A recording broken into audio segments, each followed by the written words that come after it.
جس معاشرے میں، جس سماج میں انسانی زندگی، انسانی معاملات شریعت کے مطابق گزارے جاتے ہوں، وہ معاشرہ کبھی ناکام نہیں ہوتا۔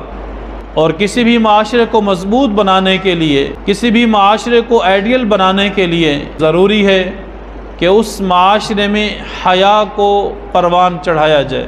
اور اس معاشرے میں حیا کو پیدا کرنے کی جو سب سے بڑی چیز ہے وہ عورت ہے، کہ عورت ہی سے پورے معاشرے میں حیا وقوع پذیر بھی ہوتا ہے اور حیا کی دھجیاں بھی بکھیری جاتی ہیں۔ یوں تو ہمارے معاشرے میں عورت ایک کھلونا بن چکا ہے، یوں تو ہمارا معاشرہ عورت کے ساتھ وہ ظلم برت رہا ہے، وہ زیادتی کر رہا ہے کہ جس معاشرے میں جتنا ظلم آج کے زمانے میں عورت کے ساتھ ہو رہا ہے، شاید رہتی دنیا یا بیتی دنیا میں اس کی کوئی مثال پیش کی جا سکے۔ جو یقیناً قابل مذمت ہے ہی، لیکن اس کے ساتھ ساتھ یہ عورت مجبور بھی ہے اور قابل رحم بھی ہے۔